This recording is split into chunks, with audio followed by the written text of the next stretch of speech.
Bon matin, frères et sœurs. Donc, je vous ai préparé un petit PowerPoint. J'ai été gentil avec vous cette semaine. J'avais quand même plusieurs citations. Je sais que c'est tout le temps plus plaisant de les lire que de les écouter.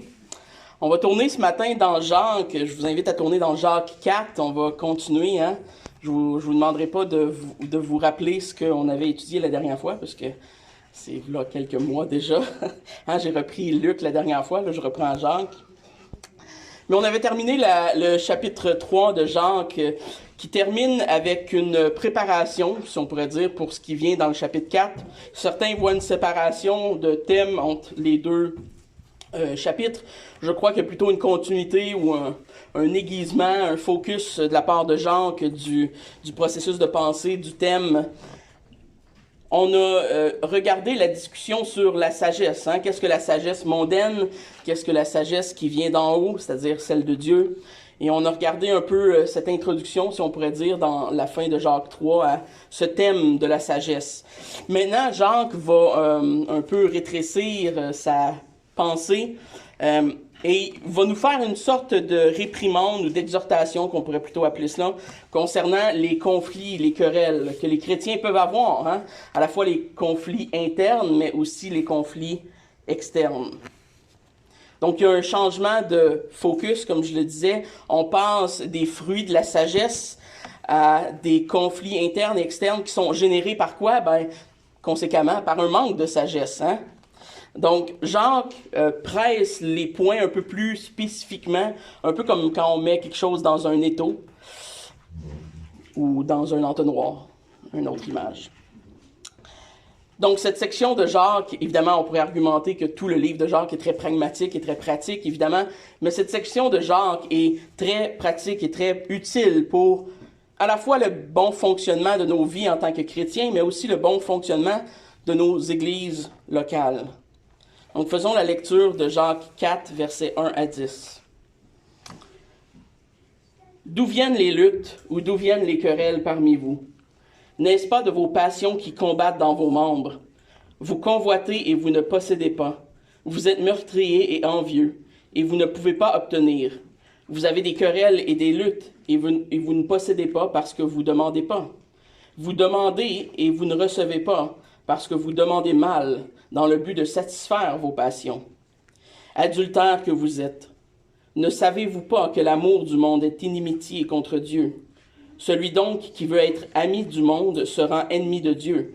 Croyez-vous que l'Écriture parle en vain? C'est avec jalousie que Dieu chérit l'Esprit qu'il a fait habiter en nous.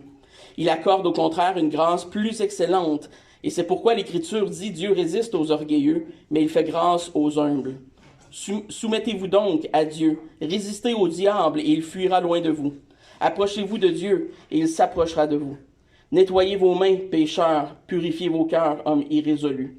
Sentez votre misère, soyez dans le deuil et dans les larmes, que votre rire se change en deuil et votre joie en tristesse. Humiliez-vous devant le Seigneur et il vous élèvera. Prions. Oui, Seigneur, ce matin, nous te demandons de non seulement nous ouvrir nos intelligences à comprendre ce texte, mais à nous parler, Seigneur, de façon personnelle dans ton Esprit Saint qui nous habite, de mettre en pratique, Seigneur, ces choses que nous entendons de la part de Jacques ce matin. Merci pour ta parole qui nous instruit, qui nous encourage, qui nous exhorte parfois comme ce matin. Et donne-nous, Seigneur, de mettre ces choses par rapport à la soumission et l'humilité en pratique. Amen. Vous savez, j'oserais dire, la majorité des lettres du Nouveau Testament ont été écrites en réponse à des problématiques dans l'Église locale. Quand on regarde pas mal tous les lettres, ils ont été écrits par leurs écrivains parce qu'il y avait certains problèmes dans l'Église. Ou parfois, des fois, exceptionnellement, pour leur dire qu'ils ont fait une bonne job. Mais ceux-là sont quand même plus rares, si on regarde au prorata. Malheureusement, la réalité, et nous le savons tous, ce sont que les conflits, les querelles, les disputes sont un fléau historique de l'Église locale. J'ai jamais connu une Église qui n'avait pas de problème. C'est quoi le fameux dicton, si vous trouvez une Église parfaite, allez-y pas parce que vous allez la ruiner? C'est ça?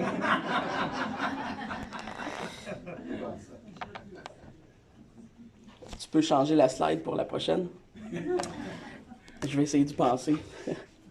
On a fait la lecture. Tu peux changer l'autre slide pour la première citation. Ouais, c'est là. C'est un peu petit, mais c'est pas grave. Spinoza. Spinoza est un philosophe juif du 17e siècle et il décrit cette réalité qu'il observe dans l'Église des chrétiens. Il dit « Je me suis souvent demandé si des personnes qui se vantent de professer la religion chrétienne, à savoir l'amour, la joie, la paix, la tempérance et la charité envers tous les hommes, devaient se quereller avec animosité aussi rancunière et se montrer quotidiennement haineux et amers.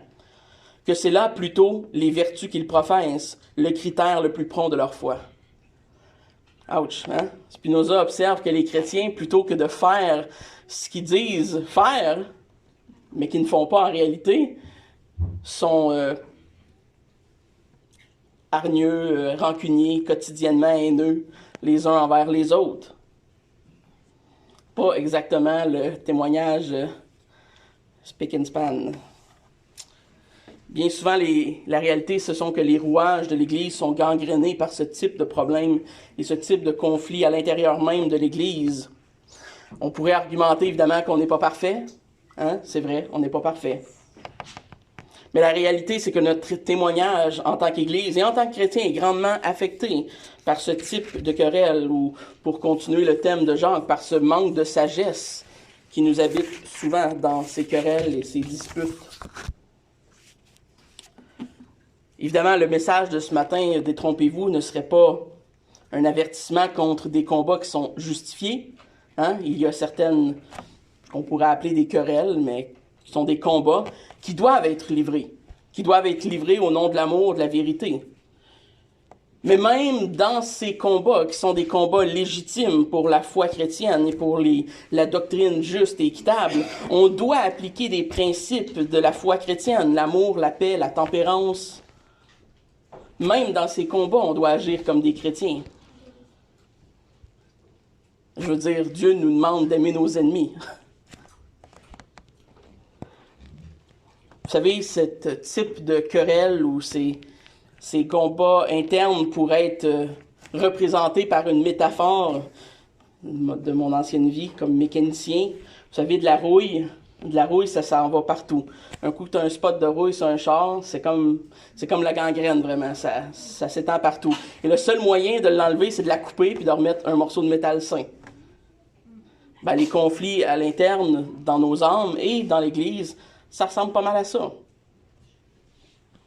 Ces problèmes peuvent affecter nos vies personnelles, notre relation avec Dieu, mais aussi notre relation avec les frères et sœurs. Et malheureusement, souvent, ce type de conflit dont Jacques fait part ici ce matin sont à la source de plusieurs divisions qui ne sont pas nécessaires dans des églises locales. On doit néanmoins prendre au sérieux cet avertissement, même si nos problèmes sont peut-être pas les mêmes auxquels Jacques s'adressait, hein, aux gens qui écrivent. Peut-être qu'on n'a pas les mêmes conflits, on n'a pas le même contexte. Mais on a encore des cœurs tortueux. Ça, c'est pareil. Et qui nous pousse à des conflits internes et des conflits externes. L'Église de tous les âges a été affectée par cette réalité. Prochaine slide. Une citation de Douglas Moo qui nous dit « Nous ne savons pas sur quoi portaient les disputes auxquelles Jacques fait référence. Le fait que Jacques ne commande pas directement les problématiques en jeu suggère que la préoccupation était davantage l'esprit d'égoïsme et d'amertume des querelles que les validations et les torts des différents points de vue. » Vous savez, à chaque fois qu'il y a un argument, il y a souvent quelqu'un qui a raison, quelqu'un qui a tort. De façon générale, c'est comme ça que ça se passe. De façon générale, les deux pensent qu'ils ont raison. Donc, c'est toujours difficile à élaborer. Mais clairement, Jacques, je ne veux pas dire n'est pas dérangé par ce qui est vrai ou ce qui est faux. Ce serait d'exagérer, de généraliser. Mais dans ce contexte-ci où il reprend les gens, les choses en question pour lesquelles il les reprend ne semblent pas très importantes. Du moins pas assez importantes pour qu'ils disent « Non, Joe a raison, puis Caleb n'a pas raison. T'sais. Mais non, il se préoccupe pas vraiment de qui a raison ou de qui a tort dans cette situation-là. Les querelles ne semblent pas de nature assez importante pour cela. Il se concentre plutôt sur le cœur d'amertume qui est propagé par ce type de querelle et de réponse du cœur. Donc la question auquel Jacques répond ce matin dans ce texte, c'est quelles sont les sources de ces problèmes et comment est-ce qu'on les résout. La première source, on la voit entre les versets 1 et 3 du verset 4, qui vient nous parler de nos désirs de la chair, ou dans certains textes qui sont appelés aussi les passions. Ce mot grec qui est hédoné, évidemment, qui a donné en français le mot hédonisme, de prendre plaisir en quelque chose. Mais dans le Nouveau Testament, c'est un terme qui est presque singulièrement péjoratif, c'est-à-dire de prendre plaisir dans des choses de la chair ou dans des choses charnelles qui sont contraires à la volonté de Dieu. Donc Jacques identifie les passions charnelles comme faisant guerre à nos membres, comme combattant nos membres à l'intérieur même du corps. L'image est celle littéralement d'un corps qui est en combat contre lui-même. La première source de nos luttes est à l'intérieur de nous-mêmes, c'est nous. C'est contraire à ce qu'on a tendance à penser quand on dit tout le temps que c'est de la faute des autres. Je ne regarde pas mes enfants. Pierre donne un avertissement similaire dans 1 Pierre 2, verset 11. « Bien-aimés, je vous exhorte comme des étrangers et voyageurs sur la terre à vous abstenir des convoitises charnelles qui font la guerre à l'âme. » Les convoitises charnelles qui font la guerre à l'âme, ces passions que l'on a. Et là, je ne parle pas de jouer du piano, là. OK? Je ne parle pas d'un hobby. On parle de choses qui passionnent notre âme au péché. Jacques suggère que c'est un problème de communauté et un problème individuel à la fois. Souvent, c'est un problème individuel qui devient un problème de communauté. Et ça produit le désir jaloux de ce qu'on ne possède pas. Les passions charnelles qui sont en nous désirent avoir. Et ça, si vous n'êtes pas au courant, regardez un peu dans le monde dans lequel on vit, là, vous devriez catcher à un moment donné qu'on vit dans un monde matérialiste où les gens désirent posséder, ils ont cette soif d'avoir des choses. Et si ce ne sont pas des choses, ils ont soif d'avoir des titres ou des positions, de l'autorité. Donc, des fois, ce n'est pas tout le temps matériel.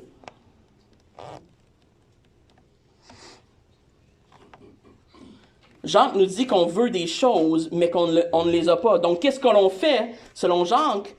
On va jusqu'à l'extrême de commettre le meurtre par l'envie. Non, on pourrait dire à Jacques, wow, le meurtre. Oui, si on pousse les envies de l'homme, la passion, les péchés à leur paroxysme, ça va créer, ultimement, le meurtre. On n'a qu'à regarder Caïn et Abel. On convoite des choses qu'on ne peut pas obtenir, Jacques nous dit. Pour quelle raison on ne peut pas les obtenir? Ça n'a même pas besoin d'être une raison juste. Peut-être que vous avez moins d'argent que votre voisin et vous ne pouvez pas l'acheter. Est-ce que ça veut dire que vous pouvez le voler? Non. Non, ça veut juste dire que vous ne pouvez pas l'obtenir. Point final. On convoite des choses qu'on ne peut pas obtenir. Donc, on s'engage à cause de ça, selon Jacques, dans des querelles et dans des conflits. Donc, c'est l'envie, c'est la jalousie, c'est le désir de posséder qui nous pousse vers ces conflits internes. Vous savez, Jacques n'est pas le premier à faire ce lien entre l'envie de la chair et les guerres de l'âme. Marc 15, verset 10 nous dit, il y a probablement une slide pour ça, excuse. Marc 15, verset 10. Car il savait que c'était par envie que les principaux sacrificateurs l'avaient livré. par envie que les principaux sacrificateurs ont livré Jésus à Ponce Pilate. Ils ont amené leur sauveur, leur Messie jusqu'à la croix. À cause de quoi? À cause de leur passion charnelle, de leur envie, de ce qui combattait dans leur âme. Ils étaient envieux de ce que Jésus avait. Qu'est-ce que Jésus avait? Ben, la puissance du Saint-Esprit, la vérité, un amour réel, probablement qu'il y avait beaucoup de foule qui le suivait, hein? Un certain renom. Ça peut être toutes ces choses-là, ça ne nous est pas dit, mais clairement, il y avait de l'envie dans leur cœur. Et Jean nous dit que ces désirs et ces passions charnelles, quand ils sont frustrés, nous poussent dans notre âme et dans la communauté à des querelles et à des guerres qui peuvent être intenses, qui peuvent aller jusqu'au meurtre, selon Jean. La cause de la plupart des problèmes d'Église peuvent être retracés à la jalousie et l'envie. En fait, on pourrait dire ça peut-être de la plupart des problèmes de toute l'humanité, là, mais dans l'Église aussi. Prochaine slide. Comme le dit si bien Warren Wiersbe, si la guerre fait rage à l'intérieur, elle finira par faire rage à l'extérieur. Hein? C'est rare qu'on part un feu dans la cuisine et que ça ne pogne pas toute la maison en feu. Parfois, certains conflits créés par des désirs qui peuvent être légitimes, hein, qui sont créés par des désirs de vérité, de sagesse. C'est vrai, il existe ce type de conflit, comme j'ai dit au début. Il ne faudrait pas minimiser le fait qu'il peut y avoir des conflits à cause de des choses qui sont importantes. Mais si on est franc, c'est probablement pas la majorité des conflits qui existent dans l'Église.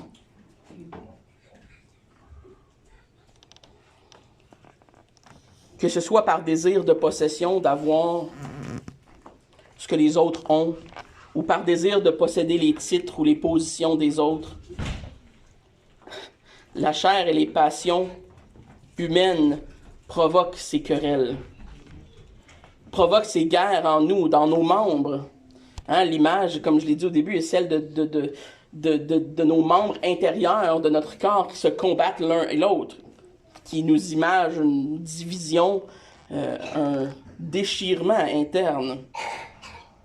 Mais qu'est-ce que ça veut dire exactement? Parce qu'on doit quand même définir assez attentivement ça pour ne pas tomber dans certains pièges. Prochaine citation, David Peters nous dit « Le corps est lui-même neutre, mais il est souvent contrôlé par le péché. C'est précisément ce que Paul soutient dans Romains 6 et 8. Le péché doit être vaincu par Christ avant qu'une personne puisse faire ce qu'elle veut de son corps. Ainsi, le combat est dans le corps de l'individu chrétien. » Donc, je mets cette citation pour dire que le problème n'est pas nécessairement la chair physique. Hein? On n'est pas gnostique, là. On ne croit pas que tout ce qui est matériel est intrinsèquement péché et mauvais et mal, et qu'on doit devenir des moines dans des monastères, se cacher du monde, vendre nos possessions. Hein, il y a eu cette dérive pendant un certain temps dans le christianisme. Et clairement, ça n'a pas empêché les gens de pécher. Donc, c'est pas la solution contre le péché. En fait, le problème, selon Jean, qui n'est pas nécessairement dit dans le texte, mais qui est sous-entendu, c'est qu'il y a trop peu de mortification du péché. Et qu'est-ce que la mortification du péché? Prochaine slide. Le dictionnaire de poche de la tradition réformée nous donne cette définition. La mortification, c'est le processus de mettre à mort sa nature pécheresse, hein, c'est-à-dire le vieil homme qui lutte continuellement à cause de la réalité du péché intérieur. Ce processus a lieu dans la vie des croyants qui, alors qu'ils ont été libérés de la domination du péché par le Saint-Esprit en eux, qui les unit à Christ, sont appelés à vivre à la lumière de la grâce de Dieu, alors qu'ils travaillent activement à leur salut. Donc, on n'est pas des gnostiques qui croient que tout ce qui est physique est nécessairement mal et que nos corps sont mal. Mais le péché, il y a un vestige du péché de la chair dans nos corps qui doit être mortifié, combattu, mis à mort. Et cela quotidiennement. Et peut-être même plus que quotidiennement. Il faudrait que je le mortifie à chaque seconde, si je m'écoute. Peut-être que vous êtes plus saint que moi. Je vous donne le bénéfice du doute. Mais les chrétiens qui sont sauvés doivent mortifier ou chercher à mortifier leur chair, ou les derniers fragments de cette chair qui a été sauvée, qui n'est plus sous l'emprise de Satan et du péché. Hein?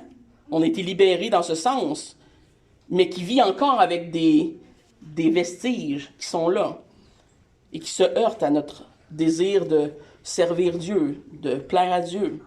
Et c'est ce combat interne auquel Paul fait référence. Selon Calvin, l'atteinte du bonheur en dehors de Dieu est impossible pour les chrétiens. Hein? Et ceux qui essayent vont être butés justement à ces frustrations dont Jacques parle. Prochaine citation de Jean Calvin. Ils ont alors cherché à être heureux par d'autres moyens que Dieu. Il n'est donc pas étonnant qu'ils aient été frustrés dans leurs efforts, car aucun succès ne peut être attendu que par la bénédiction de Dieu seul. C'est intéressant de voir que, alors qu'on regarde cette première source de conflit à l'intérieur de nos cœurs, de nos âmes, de nos corps, c'est intéressant de voir que ces passions nous mènent vers des actions qui sont pécheresses. Mais aussi, selon Jacques, il termine en disant que ça nous mène à une vie de prière qui est inefficace. Pourquoi? Parce qu'on demande mal. Parce que jusque dans la prière, on entretient ses désirs et ses querelles dans nos cœurs. Donc on demande mal et on demande de façon charnelle des choses qu'on voudrait dans nos passions, dans notre chair. Alors qu'est-ce qui arrive? On est frustré. Parce que Dieu ne répond pas à ces prières-là. Au lieu de chercher la volonté de Dieu, hein, dans la prière, on cherche notre volonté. Le Notre Père, que ta volonté soit faite sur la terre comme dans le ciel. La volonté de qui? La mienne ou celle de Dieu? Celle de Dieu. Que ta c'est Dieu. C'est pas moi. Quand on prie, on cherche la volonté de Dieu. Donc, cette disposition de notre chair nous mène vers la désolation. Prochaine citation de Warren Wiersbe, encore ce commentateur, nous dit « Les personnes sont en guerre contre elles-mêmes à cause de leur égoïsme. » Excusez, je vais reprendre. « Les personnes qui sont en guerre contre elles-mêmes à cause de leur égoïsme sont toujours malheureuses. Elles ne profitent pas de la vie. Au lieu d'être reconnaissantes pour les bénédictions reçues, elles se plaignent de ce qu'elles n'ont pas reçu. Elles ne peuvent s'entendre avec les autres parce qu'elles désirent toujours ce que les autres ont et ce qu'ils font. Elles sont toujours à la recherche de ce petit quelque chose de magique qui changera leur vie, alors que le problème réel se trouve au fond de leur cœur. Vous savez, si j'avais une photo, une citation à prendre pour décrire le monde entier, ce serait probablement celle-là. Pour avoir été dans des milieux académiques, pour avoir été dans des milieux professionnels, c'est l'histoire de l'humanité. Des hommes et des femmes qui veulent des choses qu'ils n'ont pas, qui se pilent dessus, qui se coupent la gorge, qui commettent le meurtre, soit physique ou mental ou spirituel, pour avoir ce qu'ils ne possèdent pas. Et toute leur vie, ces gens-là se disent, un jour, hein, souvent c'est la retraite, le moment magique. Là. Ah, ma retraite, je vais être bien, je vais avoir tout ce que j'ai besoin. De un, vous n'allez peut-être pas vous rendre, je vous avertis tout de suite, c'est le Seigneur qui décide. Puis même si vous rendez, et même si vous avez tout l'argent que vous auriez toujours voulu, vous n'en aurez pas assez. Vos cœurs vont désirer d'autres choses. Parce que si on n'apprend pas à se contenter de ce qu'on a et de ce que Dieu nous donne au jour le jour, on risque de chercher ces choses toute notre vie. Et malheureusement, plusieurs chrétiens abordent Dieu de la même façon. Et tout comme Jacques, on se rend compte que Dieu n'est pas un génie dans une bouteille. C'est pas un charme magique qui nous permet d'avoir tous nos désirs charnels, hein? Comme Aladdin, on a 3 vœux. Ceux qui demandent avec convoitise vont finir par être frustrés par le silence de Dieu. La deuxième source de nos conflits, on la voit dans les versets 4 à 6, c'est-à-dire le monde. Et cette section commence avec un bon bang, hein? Jacques nous traite d'adultère en partant. Adultère que vous êtes. Toi.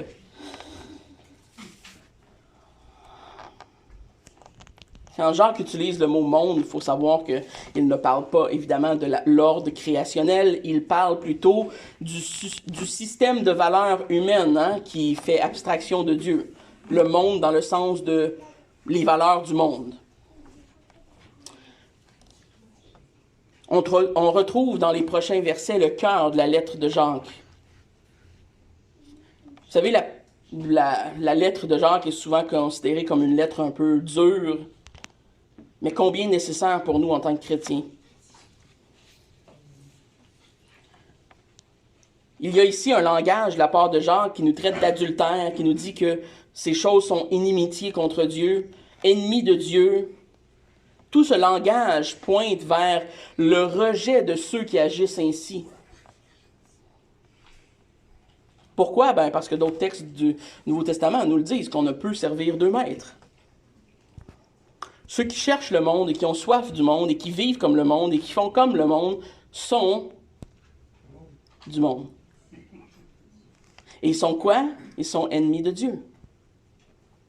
Il n'y a pas trop de zone grise avec Jacques, hein? La zone grise n'est pas trop là.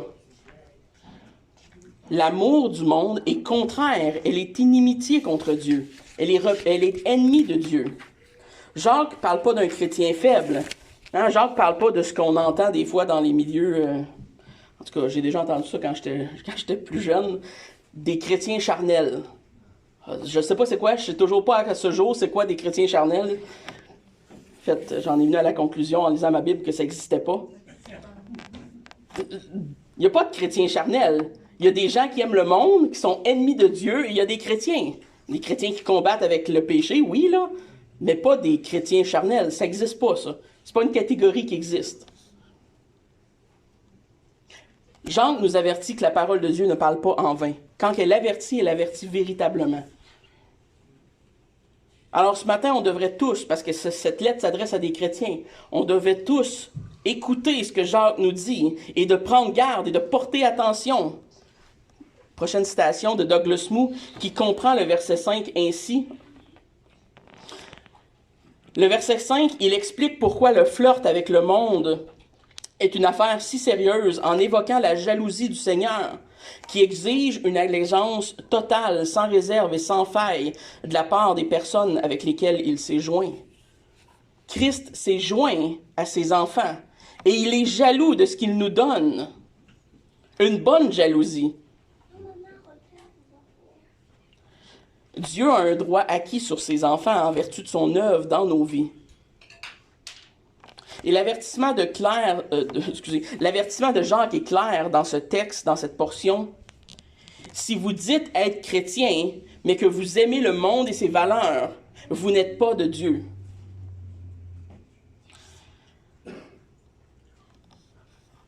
C'est pas pour rien que Paul nous appelle à mettre à mort les désirs de la chair. Donc la question naturellement, probablement, qui vous vient tous en tête, j'imagine, est-ce qu'on peut être chrétien et avoir des combats? Est-ce qu'on peut être chrétien et avoir des combats avec les attraits du monde? Ben oui. Je serais un méchant hypocrite de dire non. Oui, on en a tous. Le mot-clé, c'est combat. On a tous des tiraillements, puisqu'on est tous encore imparfaits. Et on ne sera pas parfait jusqu'à ce qu'on soit glorifié dans le ciel avec le Seigneur, notre Sauveur. Mais avoir un amour du monde et vouloir vivre comme le monde et combattre ces attraits du monde, ce ne sont vraiment pas la même chose. Dans un scénario, on se laisse aller à ces choses du monde, et dans l'autre, on a un tiraillement qui nous pousse à la mortification du péché. Jean nous lance la même exhortation que Jacques lui-même. Dans 1 Jean, je pense que je l'ai, oui. 1 Jean 2, versets 15 à 17, il nous dit « N'aimez pas le monde, ni les choses qui sont dans le monde. Si quelqu'un aime le monde, l'amour du Père n'est point en lui. Car tout ce qui est dans le monde, la convoitise de la chair, la convoitise des yeux et l'orgueil de la vie ne vient point du Père, mais vient du monde. Et le monde passe et ses convoitises aussi. Mais celui qui a fait la volonté de Dieu demeure éternellement. »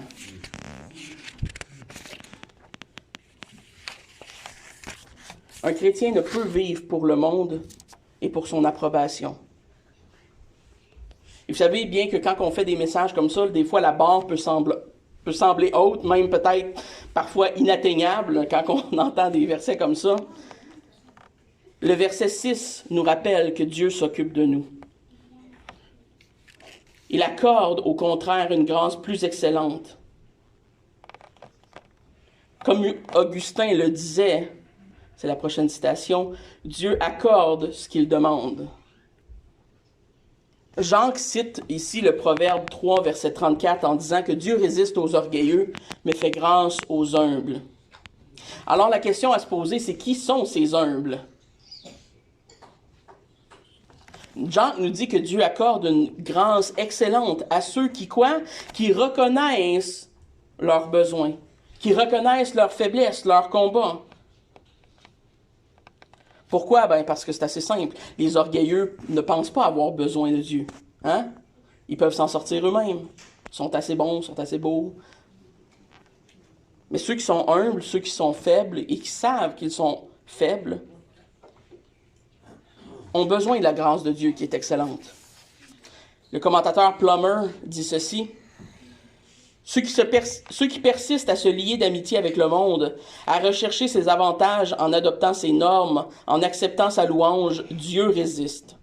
En choisissant de se ranger du côté de son ennemi, ils se sont fait ses ennemis, et il ne peut que leur résister. Mais à ceux qui se soumettent humblement leur volonté à la sienne, qui abandonnent le monde avec ses dons et ses promesses, et qui sont prêts à être méprisés par lui pour s'en préserver, il donne la grâce de s'accrocher plus près de lui, malgré les attraits du monde, un don qui, contrairement au don du monde, ne perd jamais sa saveur. Dieu donne quelque chose de mieux. Dieu donne un don qui ne perd jamais sa saveur. Et comme je l'ai dit précédemment, si on cherche les choses du monde, on va chercher toute notre vie, parce que c'est sans fin. Cette grâce est offerte aux humbles. Et ce texte qui close le verset 6 est un excellent tremplin, vers cet appel à la repentance que Jacques fait finalement dans les versets 7 à 10. On voit cet appel à la repentance qui est probablement une des plus claires et une des plus profondes qu'on voit dans le Nouveau Testament. Il y a la promesse de grâce aux humbles du verset 6, qui est rattachée à une série de ce qu'on pourrait appeler de prescriptions, qui sont en lien avec ce verset 6.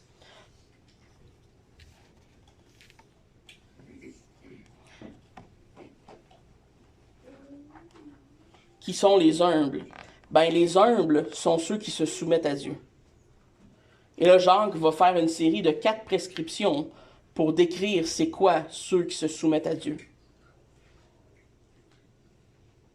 Ça aurait pu être une prêche sur l'humilité. C'est une prêche sur bien des sujets. Mais de se soumettre, de s'humilier à Dieu, devant Dieu, c'est de se soumettre à lui. Ces deux choses sont très similaires, sont pratiquement interchangeables quand on y pense. De s'humilier, de reconnaître qu'on n'est pas assez, et de se soumettre, c'est-à-dire de reconnaître qu'on est sous Dieu. Vous savez, le concept de la soumission en français, même en anglais, a une connotation relativement passive, tandis qu'en grec, la soumission est une action, est quelque chose qui porte à faire quelque chose. Donc, quelles sont ces prescriptions dont Jacques invoque concernant la soumission à Dieu? Comment est-ce que l'on doit se soumettre? La première prescription est celle-ci. Résistez au diable et il fuira loin de vous. Approchez-vous de Dieu et il s'approchera de vous. C'est correct, on n'a pas de plancher encore. Ici, Jean définit la soumission. Se soumettre, c'est entre autres s'éloigner du diable. Par quoi? Ben, par la résistance. Se soumettre à l'autorité de Dieu, entre autres, c'est de ne pas reconnaître l'autorité du diable. Hein? Pourquoi? Ben, parce que tout simplement, on ne peut pas servir deux maîtres. Donc, si on reconnaît l'autorité de Dieu et qu'on s'y soumet, c'est qu'on ne peut pas reconnaître l'autorité de Satan. Donc, la résistance, selon Jacques, hein, si on est, je ne veux pas refaire un récapitulatif de tous les 3 derniers chapitres, là, mais si on était pour regarder rapidement les trois premiers chapitres, on verrait assez clairement que Jacques définit la soumission par l'idée de... excusez, je me suis... Oui, l'idée des bonnes œuvres et de l'engagement chrétien. Jacques définit la soumission, l'humilité par le fait de faire des bonnes œuvres et d'être engagé en tant que chrétien.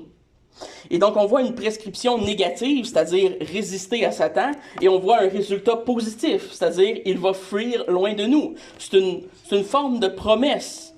Peu importe la puissance que l'on peut penser que Satan a, les chrétiens qui résistent peuvent s'attendre à recevoir la puissance de surmonter le diable même. C'est quand même extraordinaire quand on y pense. Parce qu'on a tendance à voir Satan comme un ennemi qu'on ne peut pas vaincre. Et au contraire, Jacques nous dit non, résistez-lui et je vais vous donner la victoire. Évidemment, on le sait que la victoire vient par l'Esprit Saint dans nos vies. Jacques n'a pas besoin de le dire pour qu'on le sache, là. Peu importe la puissance de Satan, on est promis cette victoire. Résister à l'ennemi n'est pas futile. Selon Jacques, résister à l'ennemi est efficace. Satan va fuir. Daniel Doriani, la citation que vous voyez, nous dit « Résister au diable signifie que nous opposons, nous ripostons, nous prenons position contre l'autorité du diable. S'opposer à Satan dans ce cadre signifie résister aux tentations, en particulier celles des querelles et de la convoitise. » Hein, dans quel contexte que Jacques nous dit ça? Dans celui des conflits, des querelles, des passions qui nous animent, ce qui nous tiraille, notre envie, notre convoitise. Résister à Satan dans ce domaine-là. Et oui, c'est à refaire quotidiennement, souvent. Mais la promesse est qu'il y aura une victoire s'il y a un combat. C'est sûr que s'il n'y a pas de combat, il n'y aura pas de victoire. Je vous avertis d'avance. Et Jacques nous donne une deuxième prescription positive, cette fois-ci, nous dit « Approchez-vous de Dieu » et le résultat, c'est que Dieu s'approchera de vous. C'est quand même extraordinaire quand on y pense. Le Dieu créateur de l'univers s'approche de sa créature, d'un homme, de des hommes qui sont pécheurs, des gens qui ne méritent rien. Dieu s'approche de nous. Vous savez, il n'y a aucun autre Dieu parmi le monde qui fait d'aussi grandes promesses. Les autres dieux, le Dieu de l'islam, le Dieu des témoins de Jéhovah, le Dieu de toutes les autres religions, sont des dieux qui demandent quelque chose à l'homme. Fais ça, puis je vais te sauver, ou je vais te bénir, ou je vais pourvoir. Dieu s'approche de nous. D'autres passages des Écritures nous disent même que Dieu nous a aimés avant qu'on soit aimables.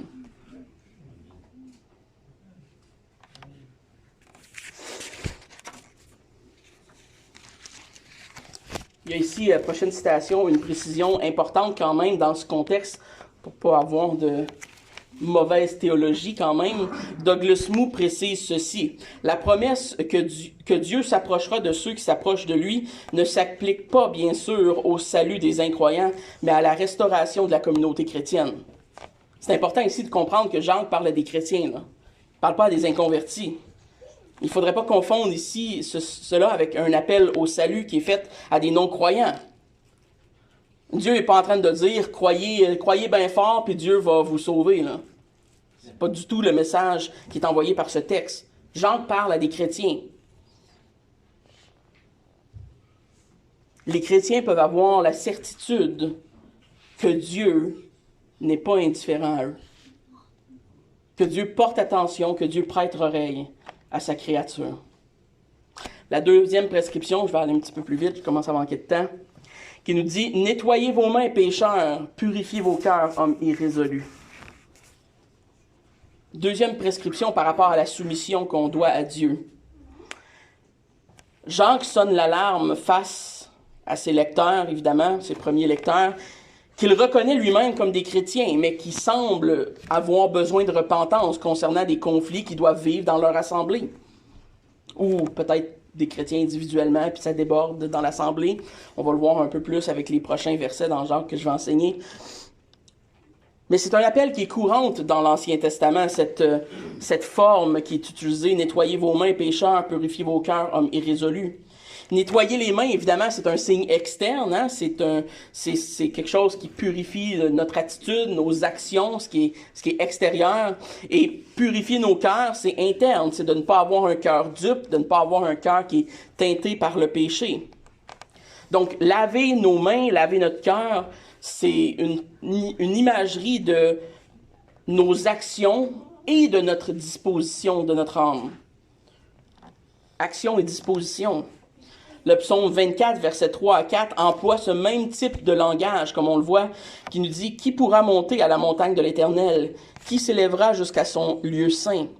Celui qui a les mains innocentes et le cœur pur, celui qui ne se livre pas son âme au mensonge et qui ne jure pas pour tromper. » La soumission, frères et sœurs, selon Jacques, inclut la repentance de nos actions et de nos dispositions. Dieu désire des hommes qui se repentent, des hommes et des femmes qui se repentent et qui ont les mains pures et les cœurs purs, lavés, propres. Évidemment, on sait que ça se fait par le sacrifice de Jésus-Christ à la croix. On sait que c'est lui qui purifie nos mains. La troisième prescription, sentez votre misère, soyez dans le deuil et dans les larmes, que votre rire se change en deuil et votre joie en tristesse. Évidemment, le verset 9 emploie un langage qui est très prophétique, qui est très tiré de l'Ancien Testament. Sentez votre misère, soyez dans le deuil et dans les larmes. C'est une phrase en soi qui est utilisée par presque tous les prophètes, qui était dite à ceux qui étaient en jugement, qui venaient en jugement contre Dieu, souvent Israël d'ailleurs. Mais qu'est-ce que le verset 9 essaie de prescrire exactement concernant la soumission? Pourquoi est-ce que Jacques nous parle d'être dans le deuil, de pleurer, de ne pas être content? Ça me semble que ça fait un certain contraste quand on lit d'autres épîtres. Mais vous savez, la réalité, c'est que tous vont éventuellement pleurer sur leur sort. Tout et chaque être humain va un jour pleurer sur son sort. C'est une inévitabilité de notre état spirituel. On peut attendre et pleurer jusqu'à qu'il va être trop tard, quand le jugement divin va arriver, quand le jugement dernier va arriver, et que Dieu va revenir, là, tout homme va plier le genou, et ils vont pleurer. Mais leur pleur ne sera pas à repentance. Ça sera le jugement. Ou le texte nous dit, Jean nous suggère, vous pouvez pleurer maintenant. Vous pouvez pleurer aujourd'hui sur votre sort en tant que pécheur. Reconnaître que vous êtes profondément inadéquat devant Dieu. Vous humilier, pleurer, en reconnaissant que vous êtes séparé de Dieu. Comment est-ce qu'on fait ça selon Jacques? En se détournant douloureusement du péché, en s'humiliant et en se soumettant. Et pourquoi est-ce qu'on devrait le faire selon Jacques? Bien parce que si on le fait aujourd'hui, qu'on est dans le pleur et dans le deuil par rapport à notre péché et notre âme, et l'état de notre âme, plus tard, on n'aura plus aucune raison de pleurer. Fait que pleurons aujourd'hui alors que c'est encore le temps de se repentir. Les gens peuvent vivre dans l'ignorance de Dieu, peuvent se moquer de vous, de nous, de l'Église, de toutes les valeurs chrétiennes, peuvent nous dire qu'on est archaïque, débile, etc. Il y a probablement des mots plus durs qui sont dits à notre égard, là. Ils peuvent prétendre que tout va bien sans Dieu. Mais la Bible nous promet qu'un jour, il faudra rendre des comptes. Et je crois que c'est ce que Jacques nous dit ce matin quand il nous dit qu'un jour, tous les hommes vont pleurer. On est mieux de pleurer là. On est mieux de se repentir là. La repentance n'est pas une option. Elle n'est pas une option si on veut être près de Dieu. Vaut mieux être de ceux qui ont entendu et qui ont répondu à l'appel de la repentance de notre vivant. La vraie joie chrétienne ne se fera jamais dans l'ignorance ou dans la tolérance du péché. Jamais vous allez être heureux si vous tolérez et si vous vivez dans le péché et si vous aimez le monde comme Jacques nous avertit de ne pas faire. Cette joie dont d'autres épîtres nous parlent, elle vient de l'humilité qui est produite par la repentance et par la soumission à Dieu. Et cette dernière prescription avec laquelle je vais terminer ce matin, humiliez-vous et Dieu vous élèvera. Un court verset qui boucle la boucle sur tout ce que Jacques vient de nous dire dans ces 10 derniers versets. C'est un retour sur l'idée principale de Jacques. Prochaine slide, le psaume 51, verset 19, nous dit « Les sacrifices qui sont agréables à Dieu, c'est un esprit brisé. Ô Dieu, tu ne dédaignes pas un cœur brisé et contrit. » Vous voulez savoir comment cultiver une vie d'église florissante? Je trouve qu'on fait quand même un bon travail, honnêtement. Ce n'est pas une réprimande que je vous fais. Je vous fais juste une application de Jacques ce matin. Mais si on veut savoir, selon Jacques, comment avoir une vie d'église locale, florissante, ben, faites ce que Jacques vous dit dans ses prescriptions. Apprenez à être humble comme Jacques vous dit d'être humble. Apprenez à vous soumettre selon ses prescriptions. Éloignez-vous des sources de conflits qui corrompent l'âme. Et humiliez-vous devant Dieu. Reconnaissez votre péché, repentez-vous et ayez un cœur purifié. Combattez les querelles, les luttes dans vos vies et celles dans l'Église en cherchant Dieu au lieu de chercher les choses du monde. La bonne nouvelle, c'est que ceux qui cherchent vont trouver. Et ceux qui s'humilient vont être élevés.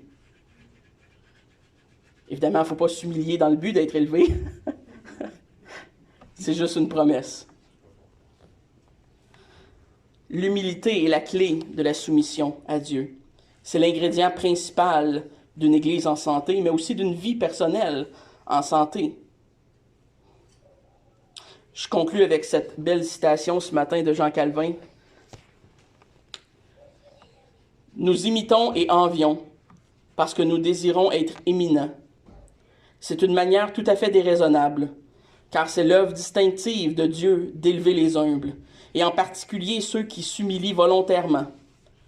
Quiconque cherche donc à s'élever fermement, qu'il se laisse abattre par le sentiment de sa profonde infirmité, et pense humblement de lui-même.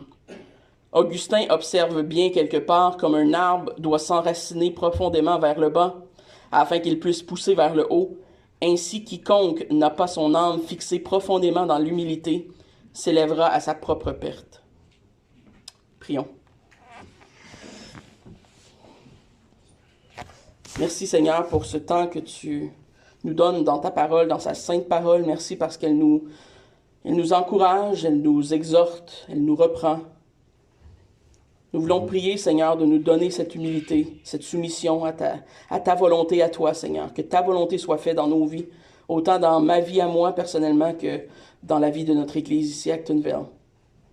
Que tu sois glorifié. Seigneur, que nous puissions diminuer pour que tu grandisses. Élève-toi, Seigneur, dans cette Église, dans cette assemblée. qu'on puisse continuer à apprendre à te connaître, te louer et t'adorer, comme il nous est dû. Amen. Amen.